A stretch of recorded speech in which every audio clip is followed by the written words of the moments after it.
सभी को प्यार भरा नमस्कार। इंपीरियल एग्रो क्लासेस के ऑनलाइन प्लेटफॉर्म पर आप सभी का हार्दिक स्वागत है। आज का जो हमारा टॉपिक है उस टॉपिक का नाम है गाजर। इस गाजर को हम कैरेट के नाम से भी जानते हैं और इसका वैज्ञानिक नाम जो है वो है डोकस कैरोटा। तो गाजर से रिलेटेड जितने भी क्वेश्चंस हैं उनको हम फॉलो करेंगे, उनको सॉल्व करेंगे और देखेंगे कि क्या क्या क्वेश्चंस बन सकते हैं, इंपॉर्टेंट कौन कौन से क्वेश्चंस हैं। ठीक है, तो 24 क्वेश्चन लाया हूं मैं, टोटल 24 क्वेश्चंस हैं और बहुत ही इंपॉर्टेंट क्वेश्चन है। इसमें से एक ना एक क्वेश्चन आएगा तो आपको ध्यान रखना है। आपको बिल्कुल आज यहाँ से एक क्वेश्चन को कंप्लीट करके जाना है। एक क्वेश्चन आप यहाँ से सीख के जाओगे और वो क्वेश्चन आपको किसी न किसी एग्जाम में जरूर मिलेगा, चाहे जेट हो, ICR हो, BHU हो या PhD हो। इससे रिलेटेड एक जानकारी दे दूं आपको कि जो गाजर और मूली होती है ना, उससे जो किस्में होती हैं उनकी किस्मों से रिलेटेड एक सवाल जरूर पूछा जाता है, क्योंकि इनमें किस्में हैं वो उनके मौसम के आधार पर, उनके क्लाइमेट के आधार पर, उनके रंग के आधार पर बनाई गई है। तो इन किस्मों को आपको ध्यान से देखना है और किस्मों को ध्यान से समझना है। टोटल आपके पास 24 क्वेश्चंस आपको दिखाए जाएंगे और उनको आपको अच्छी तरह से सॉल्व करना है ताकि आपका सारा का सारा कॉन्सेप्ट क्लियर हो सके और गाजर से रिलेटेड जितने भी सवाल हैं वो आपको एक ही क्लास में कंप्लीट हो जाए। ठीक है, समझ में आ गया आपको? तो पूरी वीडियो देखना, पूरा वीडियो देखोगे तो आपको बहुत कुछ समझ में आएगा। ध्यान से, अच्छे से, स्टेप बाय स्टेप हम आगे बढ़ेंगे, धीरे धीरे बढ़ेंगे, कॉन्सेप्ट को क्लियर करते जाएंगे और पूरा का पूरा क्या कर देंगे, गाजर के टॉपिक को कंप्लीट करेंगे। ठीक है, तो उससे पहले एक रिक्वेस्ट है, अगर कोई स्टूडेंट न्यू आया है तो प्लीज़ चैनल सब्सक्राइब करके बेल आइकन को प्रेस कर लीजिए ताकि आगे आने वाली वीडियोस की नोटिफिकेशन मिलती रहे। और जो पुराने स्टूडेंट हैं वो वीडियो को लाइक कर दीजिए, शेयर तो आप करते नहीं। अब देखिए, कर दिया होगा शेयर, जो भी कर दिया आपने, कोई बात नहीं। अब देखो, अब हम पढ़ाई करते हैं। देखिए, सबसे पहला क्वेश्चन क्या है? सबसे पहला क्वेश्चन पूछा गया है, गाजर का पीला रंग किसके कारण होता है? अब देखिए, गाजर पहले समझिए गाजर के कितने कलर होते हैं। एक गाजर होती है वो काली गाजर होती है, एक गाजर लाल होती है और एक गाजर पीली होती है। मोस्टली 3 कलर के गाजर होते हैं। गाजर जो होती है उसके 3 कलर होते हैं, एक पीली भी होती है, काली भी होती है और लाल भी होती है। तो यहाँ पर पूछा गया है कि गाजर का पीला नारंगी रंग किसके कारण होता है? तो ऑप्शन नंबर ए है आपका कैरोटीन, बी है आपका एंथोसाइनिन, सी है आपका ए और बी दोनों और ऑप्शन नंबर डी है आपका कोई नहीं। बताइए जल्दी से, गाजर का पीला नारंगी रंग किसके कारण होता है? गाजर का पीला नारंगी रंग किसके कारण होता है बताना है आपको। जिसने इसका जवाब दिया है कैरोटीन, बिल्कुल सही जवाब है। गाजर का पीला नारंगी रंग किसके कारण होता है? कैरोटीन के कारण होता है। अब इसको ध्यान से समझिए थोड़ा। देखिए, आपने जब वो नस्लें पढ़ी होगी तो उसमें आपने पढ़ा होगा, या दूध उत्पादन पढ़ा होगा तो उसमें आपने ये पढ़ा होगा कि जो गाय का दूध होता है वो हल्का पीला होता है और भैंस का दूध जो होता है वो सफ़ेद होता है। तो सबसे पहले तो ये बता देता हूँ आपको कि जो दूध होता है उसका सफ़ेद रंग किसके कारण होता है, फिर ये बताऊँगा कि दूध का जो हल्का पीला रंग है वो किस कारण होता है। तो आप सब लोगों को पता है, गाय और भैंस दोनों का जो दूध का रंग होता है वो सफ़ेद तो होता ही है। तो सफ़ेद अगर पूछ ले किसके कारण होता है तो केसीन प्रोटीन के कारण। कौन सी प्रोटीन? केसीन प्रोटीन के कारण गाय का दूध जो होता है वो सफ़ेद होता है। फिर उसके बाद में स्पेशली वो आपसे ये पूछेगा कि जो गाय का दूध होता है उसका जो कलर होता है वो हल्का पीला क्यों होता है? तो उसका एक ही कारण है, उसके अंदर पाया जाता है कैरोटीन, और उसी कैरोटीन वर्णक के कारण क्या होता है, गाय का दूध हल्का पीला होता है। और जो गाय से घी बनाया जाता है उस घी का भी रंग क्या होगा? हल्का पीला होगा। तो जिस भी दूध का रंग हल्का पीला होगा समझ जाना वो गाय का है। ठीक है, इसी के प्रकार का एक वर्णक होता है जो गाजर के अंदर पाया जाता है और उसका नाम भी क्या होता है? उसका नाम भी कैरोटीन ही होता है। और ये क्या करता है? ये गाजर को पीला नारंगी रंग प्रदान करता है। गाजर को पीला नारंगी रंग प्रदान करता है। ठीक है, समझ में आ गया। अब गाजर का पीला नारंगी रंग अगर पूछा जाए तो जवाब देना है कैरोटीन। ठीक है, आगे बढ़ते हैं। नेक्स्ट क्वेश्चन है हमारा, गाजर का रोपण कितनी गहराई पर करते हैं? गाजर का रोपण कितनी गहराई पर करते हैं? ऑप्शन नंबर ए है आपका 1 सेंटीमीटर, 2 है आपका 3 सेंटीमीटर, 5 सेंटीमीटर या फिर 7 सेंटीमीटर। बताइए जल्दी से, गाजर का रोपण कितनी गहराई पर करते हैं? गाजर का रोपण बताना है आपको, कितनी गहराई पर करते हैं। अब देखिए, जिसने इसका जवाब दिया है 1 सेंटीमीटर, बिल्कुल सही जवाब है। गाजर का जो रोपण करते हैं वो 1 सेंटीमीटर की गहराई पर करते हैं। कितनी पर करते हैं? 1 सेंटीमीटर गहरा इसको बोते हैं। जब इसकी रोपाई की जाती है तो 1 सेंटीमीटर गहरा इसको बोया जाता है। ठीक है, अगला सवाल देखिए क्या है। नेक्स्ट क्वेश्चन है हमारा, गाजर का खाने वाला भाग है। अब देखिए, गाजर को समझना है हमें गाजर क्या चीज़ होती है। देखिए, जो गाजर होता है, बेसिकली जो गाजर हम खाते हैं वो गाजर का गाजर का जो पौधा होता है उसका कौन सा भाग होता है, इसको क्वेश्चन को ऐसे भी पूछ सकते हैं। तो जो गाजर होती है वो एक प्रकार का रूपांतरित जड़ होती है। क्या होती है? रूपांतरित जड़ होती है। एक ऑप्शन नंबर 1 इसका सही जवाब हो जाएगा। जब आप गाजर को निकालते हो या मिट्टी से निकालते हो तो आप देखोगे कि उस गाजर से बहुत सारे बारीक बारीक क्या निकले होते हैं, रोम निकले होते हैं। उनको मूल रोम के नाम से जाना जाता है और ये रोम उस गाजर को पोषण प्रदान करते हैं। ठीक है, समझ में आ गया आपको? अब देखिए, अगर आपसे पूछ लिया जाए जो आलू होता है वो कौन सा भाग है, तो आलू क्या है? आलू रूपांतरित तना है। और गाजर क्या है? गाजर रूपांतरित जड़ है। लेकिन कंफ्यूजन यहां नहीं होता, कंफ्यूजन होता है जब आपसे वो पूछेगा कि शकरकंद क्या है। और शकरकंद जब आपसे पूछेगा तो सारे आंसर देंगे तना। तना नहीं होता है। शकरकंद भी क्या होती है? एक जड़ होती है। इसको हम, जो शकरकंद होती है उसको हम रूपांतरित जड़ कहते हैं। और इसका जो फैमिली होती है वो फैमिली होती है कॉन्वोलुलेसी। और जो आलू होता है उसको हम किस नाम से जानते हैं? उसको हम रूपांतरित तने के नाम से जानते हैं। और इसकी जो फैमिली होती है वो होती है सोलेनेसी। अब देखिए कंफ्यूजन कहाँ होता है, जब आप आलू का वानस्पतिक नाम पढ़ते हो तो इसका वानस्पतिक नाम होता है सोलेनम ट्यूबेरोसम। ठीक है, और जब आप शकरकंद का नाम पढ़ते हो तो जब आप उसका आलू का जब आप इंग्लिश नेम पढ़ते हो तो उसको पोटैटो कहते हैं। और जब आप शकरकंद का नाम पढ़ते हो तो उसको हम स्वीट पोटैटो कहते हैं। तो आपको ये लगता है कि पोटैटो और स्वीट पोटैटो दोनों ही एक ही कुल के हैं और दोनों ही तने हैं। तो ऐसे कंफ्यूजन होता है वहाँ पर। ज़्यादातर ये जो कंफ्यूजन होता है ये इंग्लिश मीडियम के स्टूडेंट को होता है कि वो सोच लेता है कि जो पोटैटो है वो एक तना है, कन्वर्टेड स्टेम है, और वो सोलेनेसी का है। तो ये सोचता है कि शकरकंद स्वीट पोटैटो, दैट मीन्स ये दोनों मिलते जुलते हैं। इसका मतलब ये भी क्या हो जाएगा? उसका सोलेनेसी का हो जाएगा और ये भी स्टेम है। तो स्टेम नहीं है, ध्यान रखना। कंफ्यूजन क्लियर कर दिया मैंने आपको। अब देखिए नेक्स्ट क्वेश्चन क्या है। अगला सवाल है हमारा, गाजर के लिए कौन सा कथन सत्य है? गाजर के लिए कौन सा कथन सत्य माना जाता है? ऑप्शन नंबर ए है शरद ऋतु की फसल है। ऑप्शन नंबर बी है बुरबुरी मृदा आवश्यक होती है। ऑप्शन नंबर सी है उपयुक्त तापमान 18 से 20 डिग्री सेल्सियस होना चाहिए। और ऑप्शन नंबर डी है आपका उपरोक्त सभी। अब बताइए जल्दी से, गाजर के लिए कौन सा कथन सत्य माना जाता है? गाजर के लिए कौन सा कथन सत्य माना जाता है? शरद ऋतु की फसल है, बुरबुरी मृदा आवश्यक है, उपयुक्त तापमान 18 से 22 डिग्री सेल्सियस होना चाहिए, या फिर उपरोक्त सभी। गाजर के लिए कौन सा कथन सत्य है बताना है आपको। गाजर के लिए कौन सा कथन सत्य है? अब देखिए जिसने इसका जवाब दिया है उपरोक्त सभी, बिल्कुल सही जवाब है। अब इसको समझते हैं। देखिए गाजर शरद ऋतु की फसल है, मतलब आपने देखा होगा कि हम जो गाजर की फसल उगाते हैं या गाजर जो मोस्टली बाजार में आती है वो सर्दियों में आती है। तभी तो हम सर्दियों में फिर गाजर का हलवा बनाते हैं। तो गर्मियों में कभी गाजर का हलवा नहीं खाया होगा आपने, और बरसात में भी आपको गाजर का हलवा खाने का बहुत कम मतलब चांस मिलता है। हाँ, हो सकता है कि पॉली हाउस में अगर गाजर को उगाया गया है तो फिर हो सकता है ये पॉसिबल। ठीक है, तो सर्दियों में आती है गाजर, ये सबको पता होना चाहिए। फिर उसके बाद में दूसरा क्या है? बुरबुरी मृदा आवश्यक होती है। कौन सी मृदा आवश्यक होती है? बुरबुरी मृदा आवश्यक होती है। ये आवश्यक क्यों होती है? क्योंकि आप सब लोग जानते हो कि जो गाजर है वो मिट्टी के अंदर लगती है, और मिट्टी सॉफ्ट जितनी होगी उतना ही गाजर का जो निर्माण है वो सही ढंग से होगा। अगर मिट्टी की जो परत है वो टफ होगी, हार्ड होगी, तो गाजर क्या हो जाएगी? स्प्लिट हो जाएगी। स्प्लिट मतलब दो भागों में विभाजित हो जाएगी। वो मैं आपको आगे बताऊंगा क्या होता है, उसका प्रोसेस पीछे भी बता चुका हूं मैं पिछली क्लास में। और उपयुक्त तापमान अगर आपसे पूछ ले तो 18 से 22 डिग्री सेल्सियस हो जाएगा। कितना हो जाएगा? 18 से 22 डिग्री सेल्सियस हो जाएगा। ठीक है, देखिए पूरी क्रॉप इंपॉर्टेंट है, आपको सारे के सारे सवाल इंपॉर्टेंट आपको अटेंड करने हैं। अगला सवाल देखिए क्या है। नेक्स्ट है हमारा, गाजर की कौन सी किस्म में विटामिन ए अधिक होता है?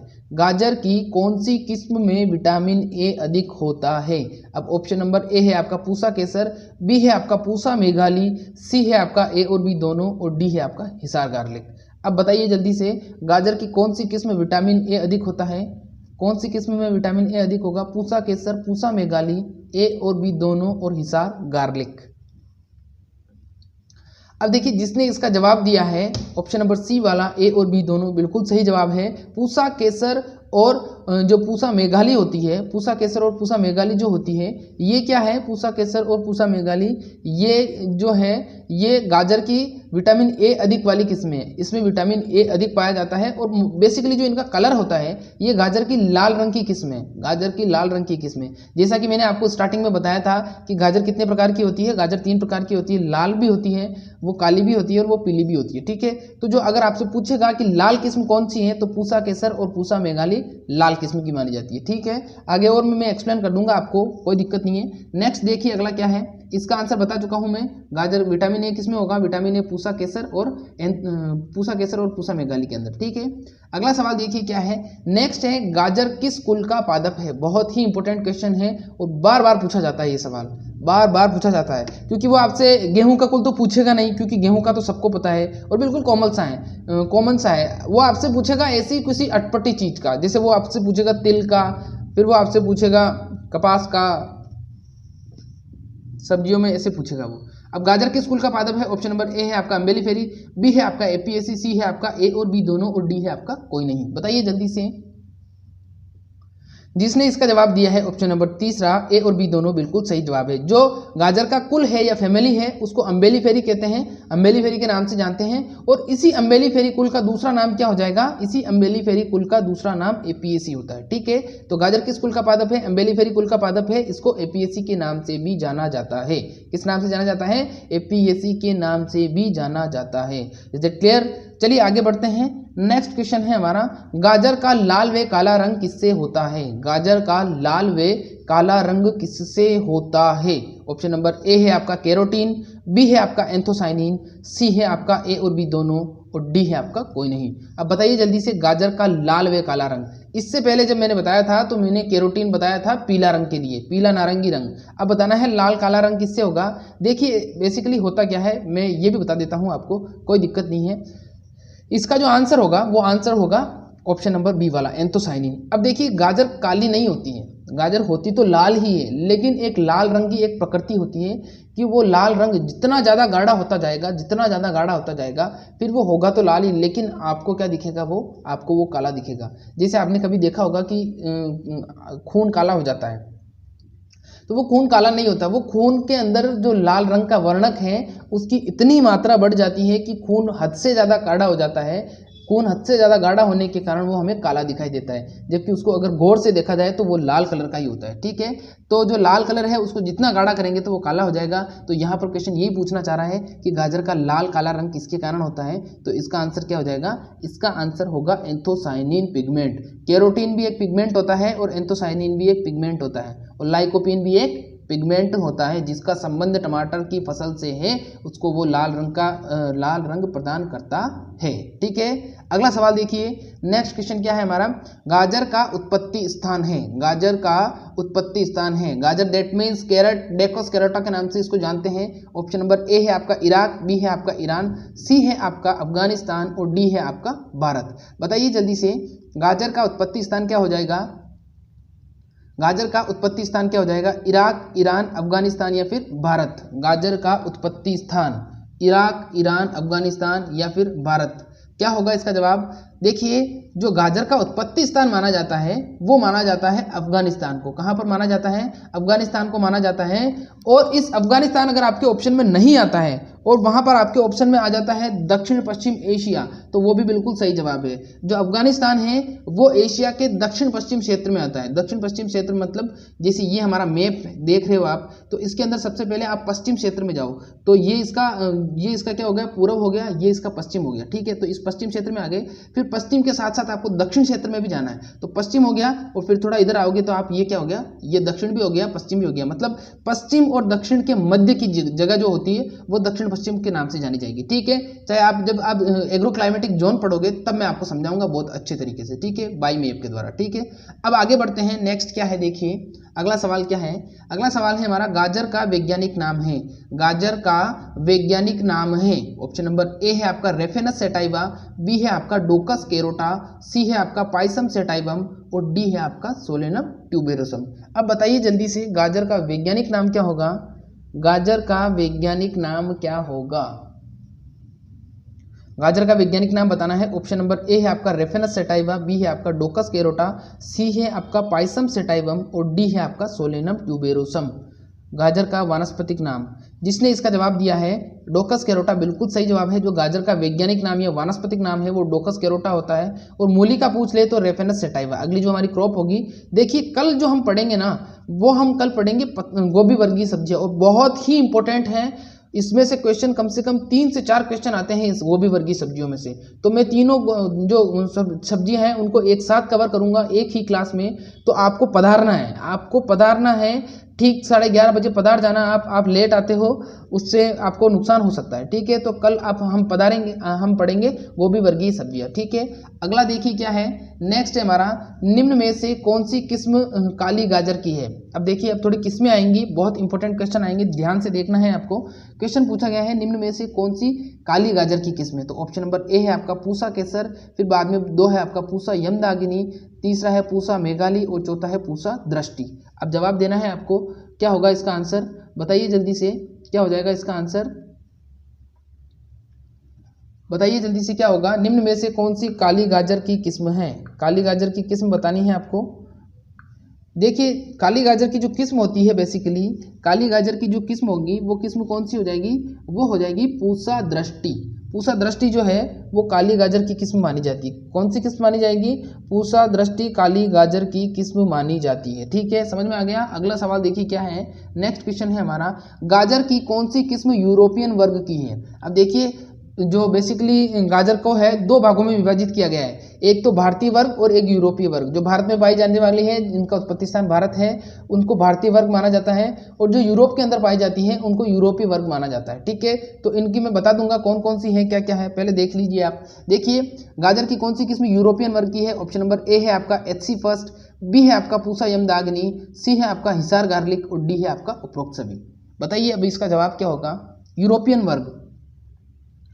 यूरोपियन वर्ग का जवाब क्या होगा, जिसने इसका जवाब दिया है उपरोक्त सभी बिल्कुल सही जवाब है। गाजर की जो यूरोपियन वर्ग की किस्में हैं वो कौन कौन सी हो जाएगी, HC फर्स्ट, फिर उसके बाद में पूसा यमदागिनी, फिर उसके बाद में हिसार गार्लिक और फिर उसके बाद में उपरोक्त सभी। अब ध्यान से समझना थोड़ा बच्चों में, एक इंपॉर्टेंट बात बता देता हूं आपको, एक तो हिसार गार्लिक और एक पूसा यमदागिनी, ये गाजर की 2 ऐसी किस्में हैं जो आज तक सबसे ज़्यादा पूछी गई है। सबसे ज़्यादा पूछी गई किस्में ये दोनों ही हैं। एक तो पूसा यमदागिनी पूछा जाता है कि पूसा यमदागिनी किसकी किस्म है, और बच्चे इसमें कंफ्यूज कहाँ होते हैं, वो आपको ऑप्शन देता है गाजर, फिर उसके नीचे आपको ऑप्शन देगा मूली शलजम, और फिर उसके नीचे आपको ऑप्शन दे देता है वो एक आलू या चुकंदर दे देता है, तो वहाँ पर कन्फ्यूजन होता है। तो अब हमें कन्फ्यूज नहीं होना है, हमें बिल्कुल क्लियर करना है। गाजर का नाम आते ही हमें दिमाग में आ जाना चाहिए पूसा यमदागिनी गाजर की किस्म है, या पूसा यमदागिनी पूछ लिया जाता है गाजर की किस्म, ठीक है, या गाजर की किस्म पूछ ले पूसा यमदागिनी ऑप्शन में है तो, ठीक है।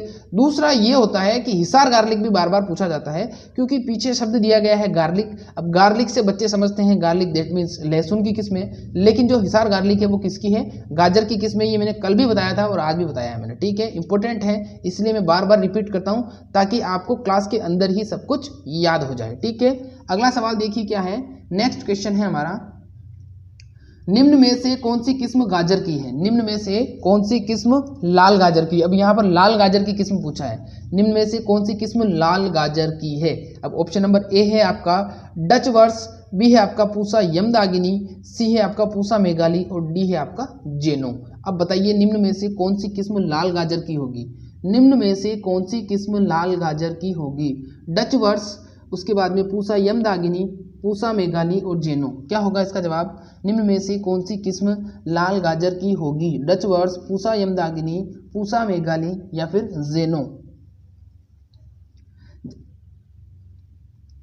जवाब दीजिए जल्दी से, कौन सी किस्म लाल गाजर की होगी। जिसने इसका जवाब दिया है पूसा मेघाली, बिल्कुल सही जवाब है। जो पूसा मेघाली किस्म है वो लाल गाजर की मानी जाती है। पूसा मेघाली किस्म किसकी मानी जाती है, लाल गाजर की मानी जाती है। और बहुत ही इंपॉर्टेंट क्वेश्चन है। बाकी सारी जो वेराइटीज़ हैं जैसे डच वर्स है, उसके बाद में पूसा यमदागिनी है और जेनो है, ये सारी की सारी पीली गाजर की वेराइटीज़ के अंदर आती है, ठीक है। अगला सवाल देखिए क्या है, सिर्फ 7 या 8 क्वेश्चन और बचे हैं, क्लास इतनी बड़ी नहीं होगी आज, तो आपको अटेंड करनी है पूरी क्लास। अब जो क्वेश्चन आएंगे वो बहुत ज़्यादा इंपॉर्टेंट आएंगे, ठीक है। नेक्स्ट क्वेश्चन क्या है, गाजर का रोपण कब करते हैं, गाजर का रोपण का समय पूछा गया है।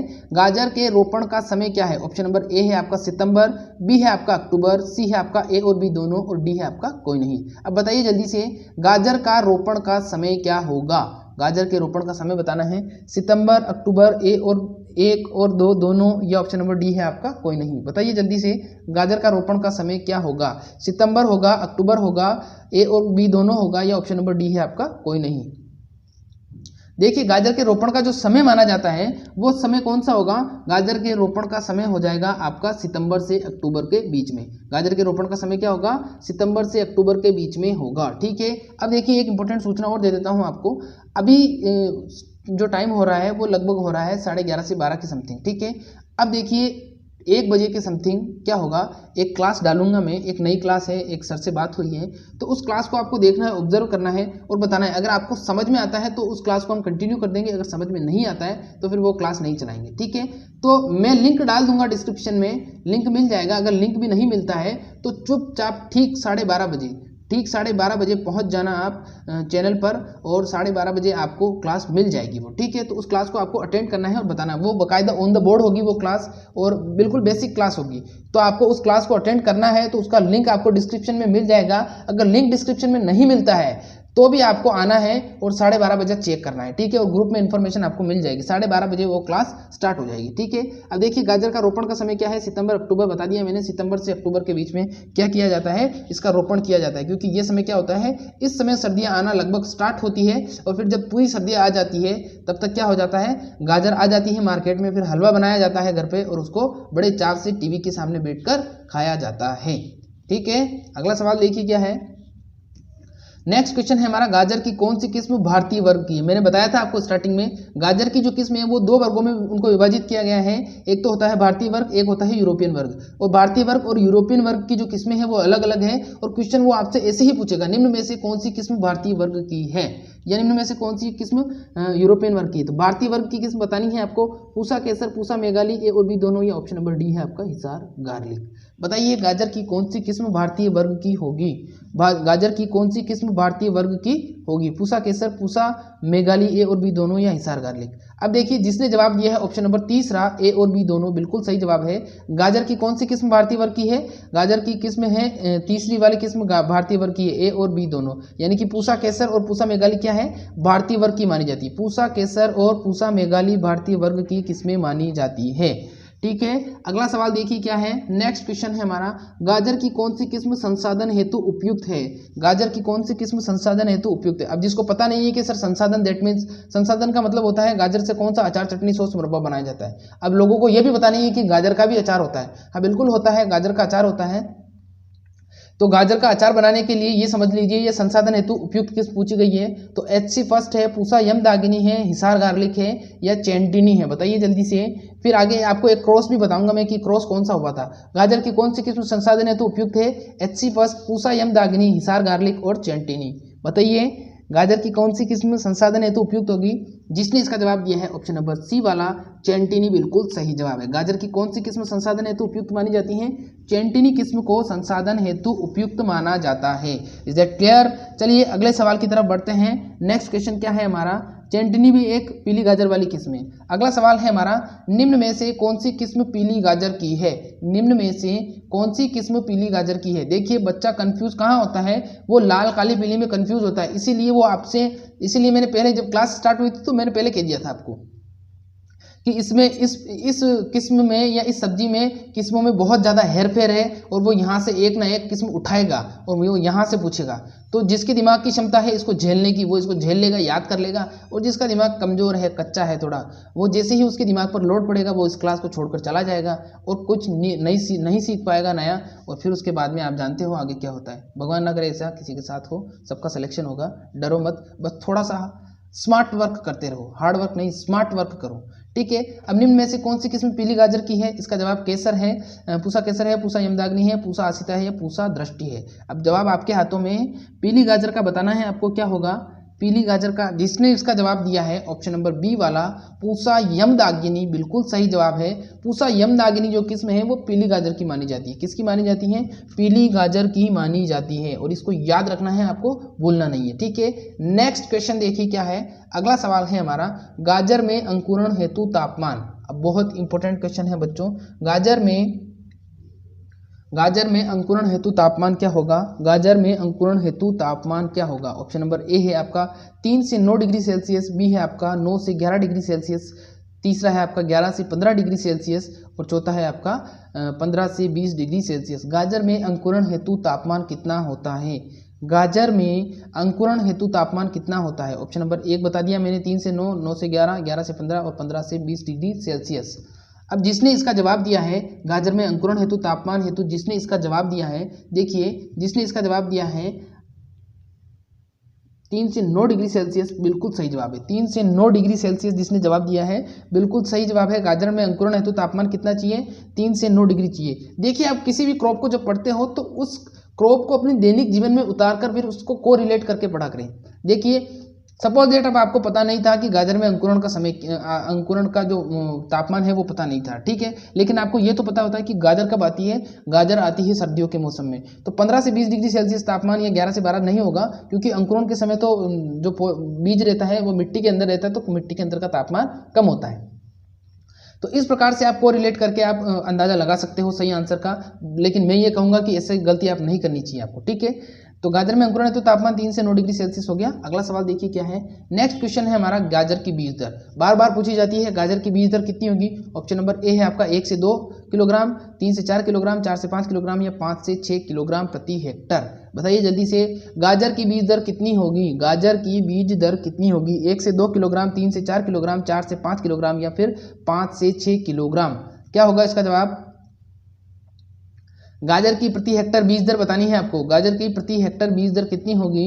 गाजर की प्रति हेक्टर बीज दर, जिसने इसका जवाब दिया है 5 से 6 किलोग्राम, बिल्कुल सही जवाब है। गाजर की प्रति हेक्टर बीज दर कितनी मानी जाती है? 5 से 6 किलोग्राम प्रति हेक्टर मानी जाती है। अगला सवाल देखिए क्या है।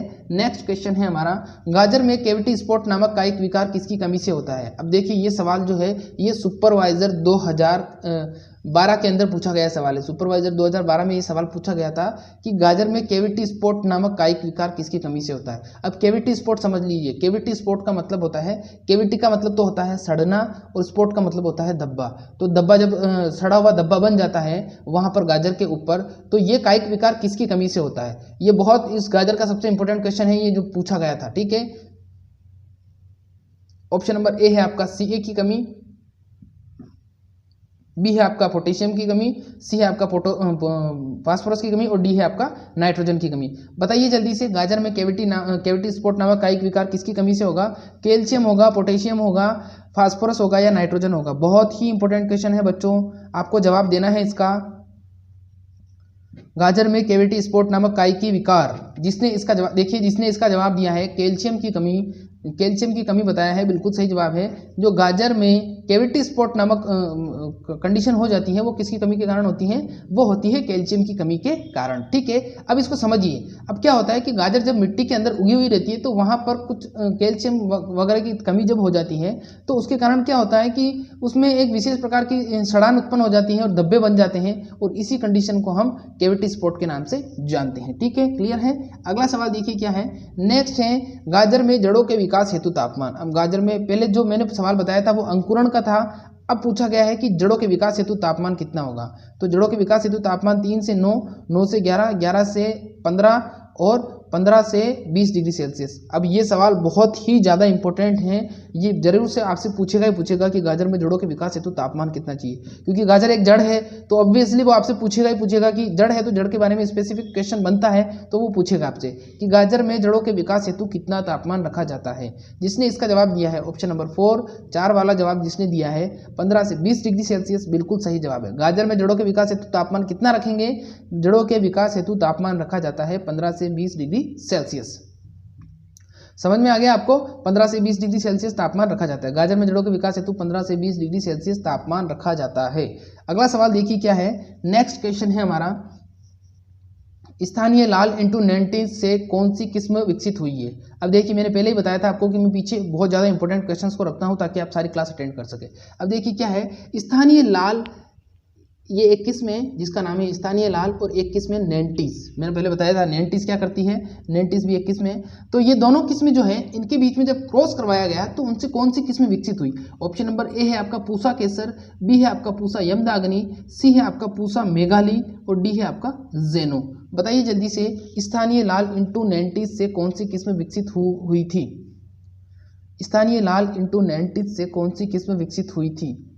अब जिसने इसका जवाब दिया है, देखिए जिसने इसका जवाब दिया है ऑप्शन नंबर ए वाला पूसा केसर, बिल्कुल सही जवाब है। स्थानीय लाल इंटू 90 से कौन सी किस्म विकसित हुई है? पूसा केसर किस्म विकसित हुई है। स्थानीय लाल इंटू 90 से पूसा केसर को विकसित किया गया था और ये क्रॉस बार बार पूछा गया है और अब भी आ सकता है, तो आपको बिल्कुल भी इस किस्म को क्या करना है, बिल्कुल भी इसको ढीला नहीं छोड़ना है। ये सवाल आएगा, आपको रट लेना है इसको, ठीक है। स्थानीय लाल इंटू 90 के क्रॉस से पूसा केसर को विकसित किया गया है। अब यहाँ पर एक सवाल और बनता है, अगर आपसे पूछ ले कि पूसा केसर किसकी है तो आप तो बता दोगे कि पूसा केसर गाजर की, लेकिन अगर आपसे सिर्फ और सिर्फ आपसे केसर पूछा जाता है कि केसर वैरायटी किसकी है, तो उसका जवाब क्या होगा आपके पास? बताइए मुझे लाइव चैट बॉक्स में कमेंट करके। पढ़ाया हुआ है मेरा पढ़ाया हुआ है केसर किसकी वैरायटी है, मैंने बार बार बिल्कुल आपको फोर्स देके पढ़ाया था इस चीज को।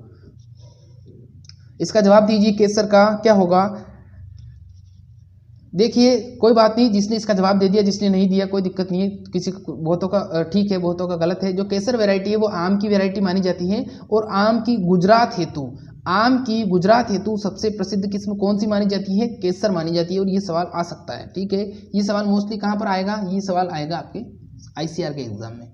अगला सवाल क्या है? गाजर की उपज प्रति हेक्टर है, गाजर की उपज प्रति हेक्टर मानी जाती है। अब गाजर की प्रति हेक्टर उपज बतानी है आपको। ऑप्शन नंबर ए है आपका 15 से 20 टन, ऑप्शन नंबर दूसरा है आपका 20 से 25 टन, तीसरा है 25 से 30 टन और चौथा है आपका 35 से 40 टन। गाजर की उपज प्रति हेक्टर बतानी है आपको। गाजर की उपज प्रति हेक्टर कितनी होगी? 15 से 20 टन, 20 से 25 टन, 25 से 30 टन या 35 से 40 टन। गाजर की उपज बतानी है आपको। क्या होगा इसका जवाब? गाजर की उपज का देखिए, जिसने सही जवाब दिया है, गाजर की उपज जो है वो कितनी होती है? उपज की अगर बात की जाए तो 15 से 20 टन। कितनी होगी? ऑप्शन नंबर ए जिसने जवाब दिया है 15 से 20 टन प्रति हेक्टर। तो गाजर की उपज ध्यान रखना 15 से 20 टन प्रति हेक्टर इसकी उपज प्राप्त होती है। अगर इसको आपको क्विंटल में कन्वर्ट करना है, अगर वो आपसे क्विंटल में पूछ ले, या आप क्विंटल में याद करके जाते हो वो टन से पूछ लेता है, या टन में याद करने जाते हो वो क्विंटल से पूछ लेता है, तो आपको ज़्यादा कंफ्यूज होने की जरूरत नहीं, घबराना नहीं है। अगर आपसे वो टन पूछता है तो टन में तो 2 डिजिट रहेगी, ध्यान रखना। अगर टन वहाँ पर टन दिया, आपको टन याद है, वहाँ पर क्विंटल में पूछ लिया तो दोनों के पीछे एक एक जीरो लगा दो, तो 150 से 200 क्विंटल हो गया। अगर आपको क्विंटल में याद है, वहाँ पर टन में पूछ लिया तो दोनों के पीछे से एक एक जीरो हटा दो, तो हटा दोगे तो टन हो जाएगा और लगा दोगे तो क्विंटल हो जाएगा, ठीक है। ऐसे इसी प्रकार की अमेजिंग ट्रिक्स मैं आपको देता रहूंगा। अगला सवाल देखिए क्या है। नेक्स्ट क्वेश्चन है, गाजर में मृदा का फट जाना किसकी। अब थोड़ा सा यहाँ पर क्वेश्चन थोड़ा सा यहाँ पर मिसप्रिंट हो गया, मैं आपको समझा देता हूँ। क्वेश्चन क्या है कि गाजर का मृदा में फट जाना किसकी कमी से होता है। ये में नहीं है, यहाँ पर क्या है, गाजर का मृदा में फट जाना किसकी कमी के कारण होता है। अब क्या होता है कि जब गाजर को हम उगाते हैं तो हमें पता नहीं होता है कि मिट्टी का कौन सा सरफेस सॉफ्ट यानी कि मुलायम है और कौन सा सरफेस कठोर यानी कि हार्ड है। तो जब हम गाजर को उगा देते हैं, फिर गाजर का क्या होता है, ग्रोथ होती है धीरे धीरे मिट्टी के अंदर।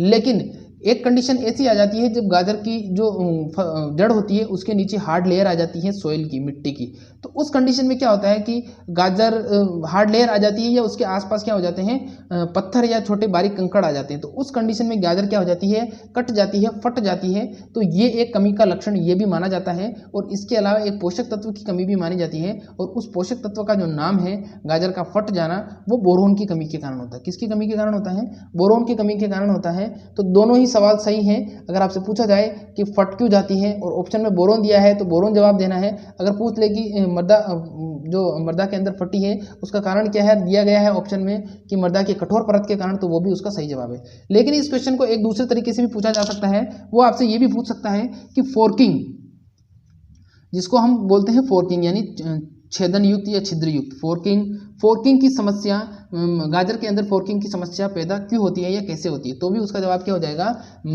मृदा की कठोर परत, या फिर क्या हो जाएगा, मृदा की कठोर परत के साथ साथ बोरोन की कमी हो जाती है तो हमारी गाजर फट जाती है। ठीक है, इज दैट क्लियर है।